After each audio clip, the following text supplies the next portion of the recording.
This week in World War I, the Second Battle of Arras begins, sending the British and the French further into German territory. But were the gains they made really worth it? Did they even happen at all?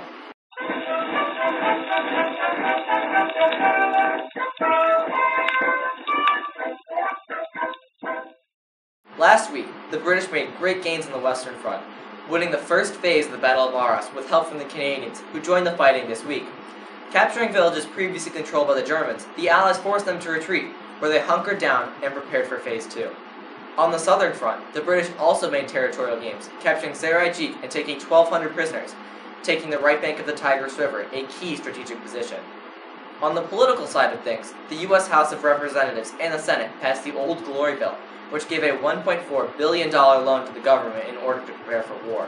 Two countries already in the thick of the war, Germany and Britain, began to feel its strain. There were food riots in Germany about defective food distribution that was placing undue strain on the people, while the British levied harsher provisions about the type of products that could be sold and created.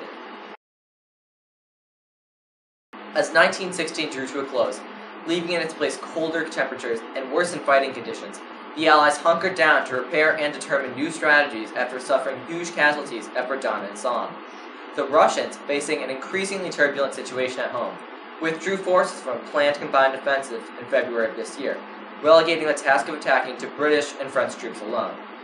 The Central Powers also saw a shift in Western Front strategy with Operation Alberic, which occurred in mid-March and involved a German retreat to the newly strengthened Hindenburg Line, further complicating plans for an Allied offensive. The Germans had destroyed the land on the Allied side of the Hindenburg Line, making it extremely difficult for the Allies to attack. As one German journalist said, "Like a vast band, a kingdom of death stretches before our new positions, and it is over this terrain over which the enemy must now attack us." Regardless, the Allies pressed forward, and on April 9th, after a period of bombardment of German lines and a total of 2,689,000 shells fired from British guns, the first phase of the Battle of Arras began, ending last week. This phase was marked by important territorial gains for British and Canadian forces, and following it, fighting stalled, resuming this week. British and French forces faced German troops in the second phase of the Battle of Arras this Monday, April 23rd. Though the Allied forces continued to capture strategic territory, targeting ridges and other high ground, in the period between the two phases of the battle, the Germans had strengthened their defenses, which served as a serious hindrance to the Allies, who suffered significant casualties. As of the 23rd, Germans asserted that they had repulsed all British attacks, while the Allies maintained their claim that their offensive was successful. Despite the controversy, as the battle wore on, the Allies clearly gained ground, and the Germans retreated. As it currently stands, Allies hold Guemappe, Gavrelle, and other high ground overlooking Fontaines-la-Croix and Cherisy. On the southern front, led by famed General Sir Stanley Maude, the British continued to make great advances in Turkey. On April 21st, the British overcame the Turkish front line, sending them scrambling back yet again. After capturing Baghdad in the months before, Maude had launched an offensive that, instead of waiting for Baghdad, would try to capitalize on the momentum of the Anglo-Indian army. It worked. After knocking the Turks out of their frontline defenses, they were able to catch them on their heels in Samarra, who, even after accepting Persian reinforcements, were beaten by the Brits. They captured 937 prisoners and the city of Samarra, yet another strategic outpost on Turkey's southern front that was now controlled by the British. Although it came at a cost with harsh desert weather, many people succumbed to sickness or exposure. A first-hand account of the southern front offensive from Private William G. Johnson reads, "We stretch our backs in the warm sand, oh, our aching backs, oh, for a little green apple to quench our blistering thirst. Our spirits are low with fatigue and thirst and dirt. This hopeless, unending misery, this madness, this ultimate futility." Clearly, all the British gains came at a high cost, and as the British secured Samarra, the Turks retreated to more secure positions, days later attempting to give the British a taste of their own medicine. Despite British progress on the western and southern fronts, domestically, Britain felt the strain of war. German U-boats continued the sinking of ships bound for Britain. As a result, the British felt pressured to increase food production within the country, as opposed to relying on imports. It was out of this concern that the Corn Production Act was born, and the bill passed through the House of Commons this week. The act sets a minimum price for cereal crops so as to incentivize their production and ultimately generate more yield. Across the pond, the British were doing more to help the Allied war effort.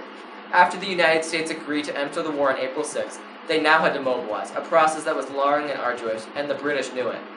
When talking about how America needed to prepare for war, Woodrow Wilson said, Lead the people into this war, and they'll forget there was ever such a thing as tolerance. To fight, you must be brutal and ruthless, and the spirit of ruthless brutality will enter into the very fiber of our national life, infecting Congress, the courts, the policeman on the beat, the man in the street. Conformity would be the only virtue, and every man who refused to conform would have to pay the penalty. Along with the French, the British sent their Foreign Secretary, James Balfour, and a large entourage to help the U.S. in their mobilization efforts. It was his goal, along with the others in his party, to work with as many members of the United States government as possible to make sure that the war efforts worked as fast and smoothly as possible. As an experienced statesman, Balfour played into the psyche of the government, one of its aides saying that one of his intellectual pleasures had long been contemplation of the United States as its influence in the world will broaden. The world, said Mr. Balfour, will more and more turn on the Great Republic as a pivot.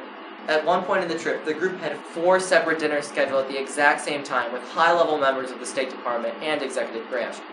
According to witnesses and members of the party, the arrival and stay of Mr. Balfour had a jovial air around it. Wherever he went, entering the war was made to seem as a joyful, almost gleeful occasion. However, it would be tough not to think the purpose of Balfour's trip is twofold. The faster the U.S. entered the war, the better for Britain and the Allied powers, because it gave less time for the Central Powers to win the war and be done. The faster the U.S. entered the war, the lower the chance a Central push would win it. While the U.S. was entering the war, the people of another country were hell-bent on leaving it. In Russia, riots continued concerning the provisional government's choice not to leave the war. People were starving because all of the farmers had been sent to the front, and trains that would normally carry grain and other essentials were filled with soldiers, gun, and ammo heading for the front.